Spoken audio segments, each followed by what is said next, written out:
YouTube, y'all, we come with its top 3 videos with disturbing backstories. Yo, I love like videos like this, like especially like on TikTok where they be like pictures with like disturbing backstories. Like they're my favorite type of videos, and like the Disney theories and all, it's like theory type videos. Like I'm weird like that.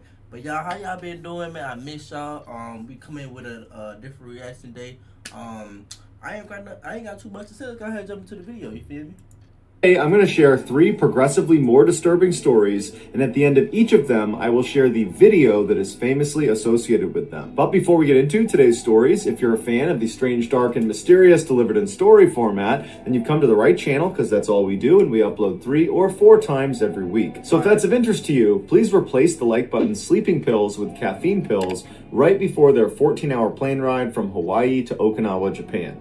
Also, please subscribe to our channel and turn on all notifications so you don't miss any of our weekly uploads. All right, let's get into today's stories. Yes, sir.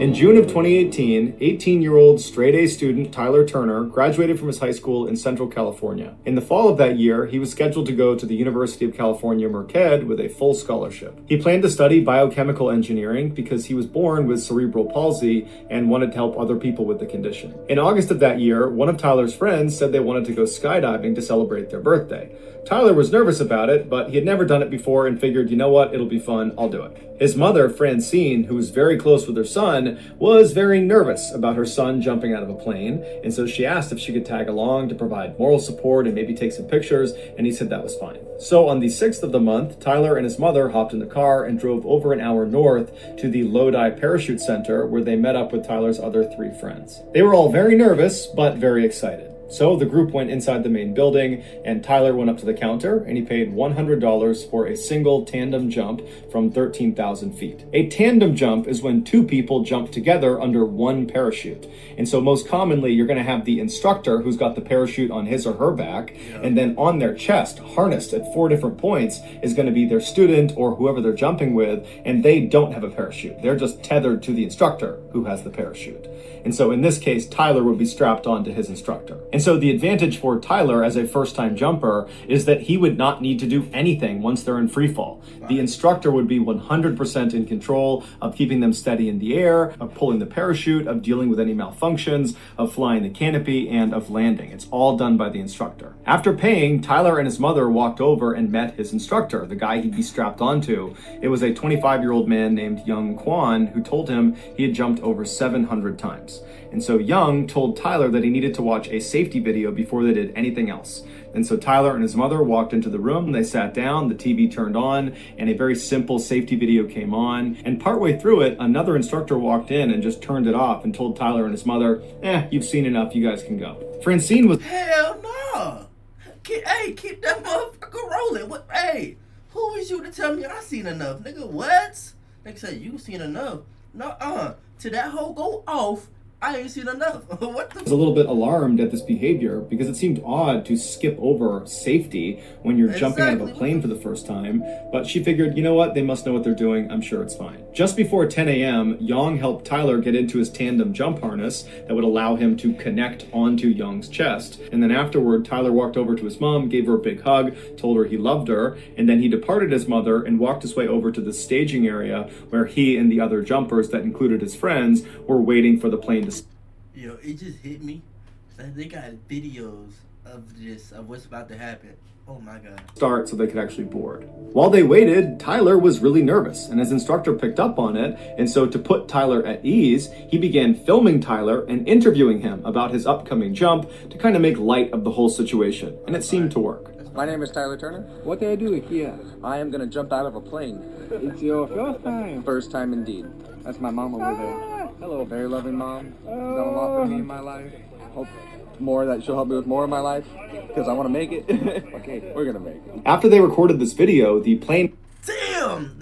Don't tell me that's his last words. Please, please, please, please. Nigga said, we're gonna make it. There's no way. Was ready to go, so it was time to There's start no way. boarding. And so Tyler and his instructor walked over, but Tyler stopped on the tarmac. He took a knee and prayed, and then he stood back up, he turned to his mother, he waved one more time, and then he boarded the plane. After a little while, the plane took off, and then after a little while longer, it was up at 13,000 feet, flying in circular patterns. And that's when Francine started looking up, looking for her son, and at some point she started Wait a minute. Wait. Before we get to the story, hold up. What happened to the friend? Because, you know, it was Tyler, but it was also the friend, because the friend wanted to go. What going on with the friend? Jumpers come out of the plane, and they were so far away she couldn't possibly make out who was who. And so as the jumpers began pulling their parachutes and all the different colored parachutes are lighting up the sky, she was trying to remember what color her son's parachute was, but she couldn't remember. And so she asked the other people that were watching, that were relatives or friends of the people up there, if they knew what color her son's parachute was, but nobody knew. As they got lower and lower and you could actually start to make out who the jumpers were, she didn't see her son. And that's because her son's parachute never opened, and unfortunately his instructor Yang was not able to fix the malfunction or fire off the reserve, and so they both crashed into the ground, killing them both instantly. What the actual fuck? What am I watching? What the Yo, I was actually planning on like jumping out and doing not after that, what the Tyler's family sued the owner of the parachute facility after they discovered Tyler's instructor, Yang, was not even certified to be an instructor, and so would not have received any of the required training on how to handle parachute malfunctions, and the owner knew about it. Investigators also discovered that 20 people had died skydiving at this facility. What the fuck? Under the same owner, a ridiculously high number of fatalities that most people involved are attributing to the owner's general disregard for safety. And ultimately, a judge agreed with that sentiment and awarded the Turner family $40 million from the owner of this facility. Before we move on, nigga, after 3, this establishment should have been shut down. Nigga said 20. What the bro? What? Like, I don't even nigga last words were, we're gonna make it. Bro, that's insane. Like that I'm speechless, nigga. I'm speechless. Bruh. Hey, if it looks shady, bruh, me, I'm the type of person that asks all type of questions, cause what the oh, this music crazy. In 1962, Chileno Sanchez was born into a poor family in the Mexican state of Sinaloa. When he was just 15 years old, one of his sisters was assaulted by a very rich and powerful man in their town, and so he never got punished for it. 2 years later, when Chileno was 17, he saw this man at a party, and he walked up to him and shot him in the head, killing him instantly. After the murder, Chileno Is he wrong though? fled to Tijuana before ultimately crossing the US border into Los Angeles, where he stayed with his aunt. He worked odd jobs like picking vegetables and selling cars before he ultimately went into business with his brother, who was back in Mexico, and he worked with him to smuggle Mexicans into the US. But that operation stopped in 1984 when his brother was murdered in Tijuana. To commemorate his brother, Chileno, who always loved music, wrote a song about him. And he formatted the song in the typical Mexican ballad style called corrido, but his lyrics were graphic and gritty, something nobody else did when they wrote a corrido. Chileno spoke honestly and openly, not only about how his brother was killed, but also the struggles of living around drug trafficking and violence in Mexico. Shortly after writing the song, Chileno wound up in jail in Tijuana, Mexico, and while he was there, he would sing the song he wrote about his brother, and other inmates heard it and loved it. They had never heard a corrido sung like that.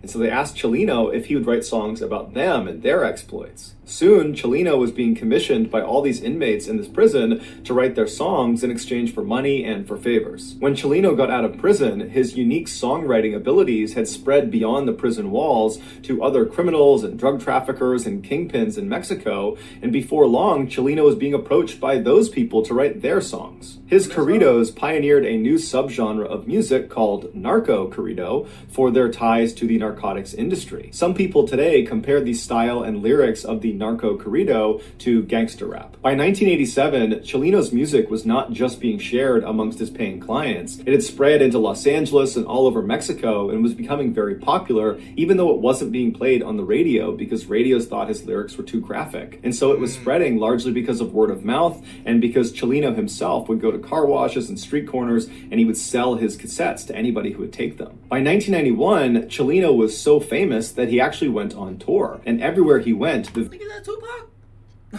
Is that Tupac? venue would be completely sold out. But given what his narco corridos were about, largely about drug trafficking and the people that are involved in that ecosystem, the people that would actually come to his performances were often rough and dangerous people, or were at least tied to rough and dangerous people. In 1992, when Chilino was performing in California, while he was on stage, this 33-year-old guy rushed onto stage with him and drew a gun on him, and Chilino, who was always carrying a weapon himself, drew his pistol and fired at this guy first. And then what ensued was this crazy gunfight on stage, practically point blank, between Chilino and this guy. And they both managed to shoot each other. Chilino got shot in the lung, and this guy got shot in the mouth. They would both survive. But 8 audience members also got shot, and one of them actually died. This made international headlines.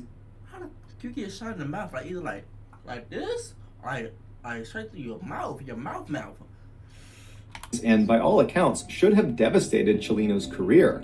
But in fact, it had the opposite effect. It made him 10 times more famous because Chilino, he was representing narco corrido music. And so in being the face of that, he kind of represented drug trafficking and criminals and outlaws all over Mexico and in the United States. And so he was kind of representing a very tough group of people. And so for him to have stood his ground on stage and shot first at this guy coming to attack him, it made him look brave. It made him look like a warrior. It validated him as the right person to be the face of narco corridos. But Chilino also understood that this probably was not the last time that someone was going to try to hurt him. That in virtue of being the face of narco culture, there's bound to be people that are very violent that don't like him, and they might come after him too. And so he actually told his inner circle that he thought his days were numbered, that at some point someone was going to kill him. 4 months after the shootout, Chilino was back home in Sinaloa, Mexico, performing at a concert that his friends had told him he shouldn't do because he had lots of enemies in his hometown. But Chilino really wanted to do it. He got in. Bro, why? Like, do y'all notice that, bro? It like most people die in their hometown. What is crazy to me? Most people don't get love from their hometown, which is so backwards. Like a lot of rappers and a lot of people die in their hometown because of like envy, jealousy, like all type of just weird, malicious stuff. Like, why I think it's like that? Like, people always die in their hometown. What the hell? Into the venue, he got on stage, his band was getting ready, thousands of people were coming into the audience, and before the show started, somebody handed him a note. And so Chilino takes the note, he's smiling, he's kind of looking around at the crowd, and then he looks down at the note and he reads it, and right away his expression completely changes. He looks distressed, he rubs his brow, he frowns, he kind of looks up at the crowd like he's looking for someone, and then he just goes blank in the face, and he's looking out like he's looking past the crowd. And it's this long period of time where he's just blank staring into the audience. And then all of a sudden, he just snaps out of it, takes the note, puts it in his pocket, picks up the microphone, and proceeds to give one of his best live performances to date. After the concert was over, Chilino made a special effort to say bye to everybody in his band, and he said bye to some people in the crowd. And then finally, after this kind of long, drawn-out goodbye, he walked out the back door. Shortly after, he was kidnapped, tied up, and then shot in the back of the head, execution style. It would turn out that note he received on stage was from his killers, who we don't know exactly who they are still to this day. But the note said, after this performance, we're going to kill you. And so that was the reason Chilino was so distressed, because whoever it was, he obviously understood it was a credible threat. But instead of panicking, he just decided he would give an amazing performance and then face his destiny. And so when he went outside, he knew he was going to get murdered. And he did. That is actually wild. That is like one of those scenarios. Like, would you rather know the time you're going to die or know how? That nigga knew both. Nigga knew both. Damn. Jesus Christ. Like, me, nigga, I'm running. I would have got that, like, took off in the crowd. Nigga, hey, like, where's the security? That's another thing. Where is the security at? What the hell? Here is the moment Chelino was handed that note on stage, Oh, informing him Lord. he had been marked for death. Oh, Lord.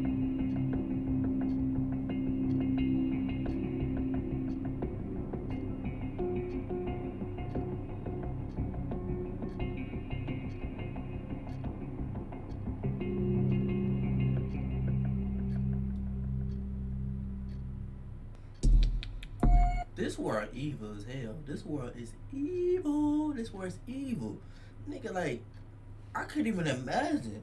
I couldn't even imagine. To be honest, I'm so playful. I'm thinking this shit a joke. I ain't gonna lie. I'm like, like, and then pass. I'm like, bro, you see this? Like, see, this why? Yeah, yeah. That's all I'm gonna say. Yeah. Despite the fact that today there is already tons of shocking content on the internet, there is still something truly insane about Wu Yongning's videos. In 2017, Wu was a 26-year-old climbing enthusiast who was dubbed China's first rooftopper. A rooftopper is someone who, usually illegally, climbs onto rooftops, cranes, smoke. We know how this gonna go. We know how this might be the clip right here. Right here. Motherfucker look worried. look, ain't no way. Ain't no Y'all, we gotta have a serious conversation about this. Why do people do this? Like, do you not value your life? Do you not care? Like, do you not have any family, any friends? They got the pose out like got Spider-Man out. No way. Like, why? I don't get it. Stacks, big antennas, skyscrapers, or any other really high, dangerous location. Almost always, these daredevils are going to these incredibly dangerous locations in order to capture footage of themselves so they can post it to the internet in hopes that it goes viral and they become famous and make a bunch of money. But because there are so many people competing for the internet's attention, rooftoppers really need to push the envelope if they want to stand out and make it big. And Wu Yongning did just that, and the internet rewarded him with millions of followers and hundreds of thousands of dollars. Most rooftoppers would go to the tops of these incredible locations and then take selfies of themselves standing there posing at the top. Wu would do that, but he also did a couple other things that nobody else was doing that kind of became his trademarks. The first one was he would dangle over the edge of the building or the crane or the antenna that he was holding onto, and he would do pull-ups, but he would keep doing them until he reached muscle failure, and then would barely be able to pull himself back up to safety. That don't even make sense. Nigga, okay, let's play on the idea. Say you do want to do that. My max would have been 3. 1, 2, 3. I can't get up. I'm like, nigga, wait. He actually... That's stupid, bro. Another trademark move is he would go to the top of these huge buildings and he would get right on the edge and he would do a handstand and then he would pull one arm back. So he's doing a one-armed handstand and then he would tilt his body as far as he could over the edge until he couldn't do it any farther and he'd let himself come back over to safety. And then perhaps the most difficult to watch trademark was when Wu would basically run up to the edge of buildings and stop just short. And he wouldn't just run to the edge, he would use a self-balancing scooter and go as fast as he could right to the edge of the building and stop just short. And over again, he'd go right to the edge. I remember this. Whoa, bro died? That makes sense. But bro died, but whoa. I remember these videos. Now that he said that, I remember, bro. Stop, where he's literally an inch away from tumbling off the edge. Or he'd line himself up where he knew exactly how far he was from the edge, and he would do these really aggressive somersaults forward, and he would stop with his legs dangling off the edge of the building. And of course, all of these trademark moves were done without any safety equipment, and most times Wu did these stunts without anybody there to potentially pull him back up if he gets stuck. About 3/4 of the way through 2017, Wu had posted over 500 videos and live streaming clips to various social media sites, and he was starting to make some real money off of it. On one video sharing site alone, he had made over $80,000 just from donations that had come in. And so it was clear this was becoming a career. But as the money and the fame were... Career? Nigga, they funding your goddamn funeral. Nigga, what the... They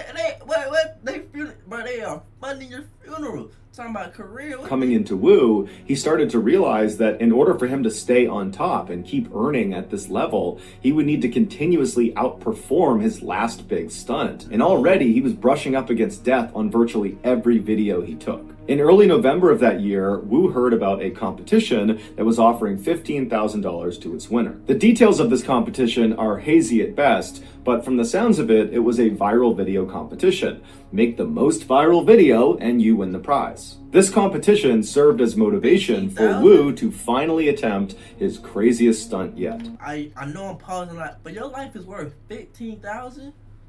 Your life is worth. You would give your life up for 15,000. Think about that. You give your life up for 15,000.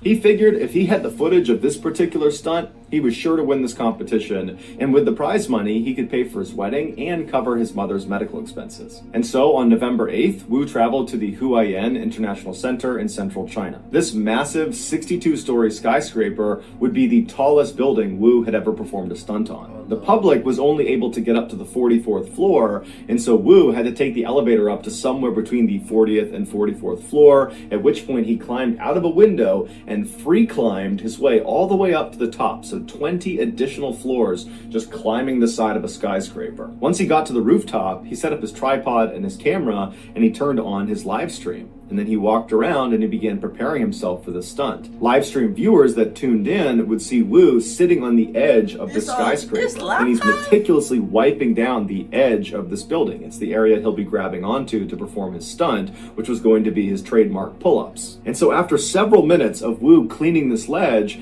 he begins to lower himself where his arms are still tucked up over the ledge. So he's not hanging, he's got his arms kind of anchored on the top. He's like testing the edge of this ledge. And he kind of feels around and he can tell that it's not a good grip. It's not good enough for him to go down to a full extension. And so he pulls himself back up and he goes back to wiping down the edge. And from the looks of it, it seems like Wu is actually pretty nervous about this stunt. And normally when you watch Wu's videos, he doesn't seem nervous at all, even leading up to his stunt. But this one just seemed different. And so after again wiping down this ledge as much as he possibly could, he gets himself ready, lowers himself onto his arms, he lets his legs drop over the edge of the building, and then he goes to full extension. And from there, he does 2 complete pull-ups, and then after the second pull-up, he begins to try to pull himself back up to safety. He did do the 3. But he's fatigued, and he can't quite get himself up over the edge. He starts to use his feet to try to use the glass to push himself back up, but he can't get a grip. And for the next 15 seconds, Wu is desperately trying to get himself up and over this ledge. He's trying to muscle himself up, but it's obvious he's completely fatigued. I mean, he did free climb almost 20 stories to get up there, and so it makes sense his arms would be tired. But there's nobody up there to help pull him up. And so after a while, he goes back to full extension because he can't do anything. And he looks down as if he's sizing up if he can survive this fall, which he obviously can't. And then the camera picks up a sort of whimpering sound that appears to come from Wu, and then he loses his grip and he falls to his death. Here is a segment of his final video right before he fell. This is gonna be hard, bro. This is gonna be hard, bro. This is gonna be hard, bro.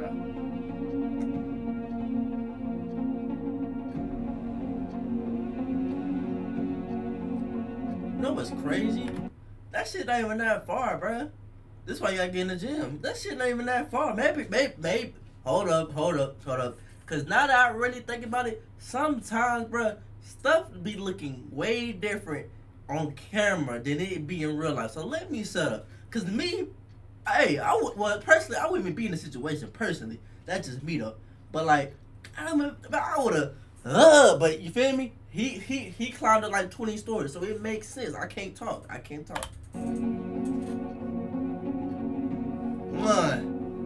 on. Oh, I guess that's. Hey, nah, never mind. He's struggling. Never mind. It's over with.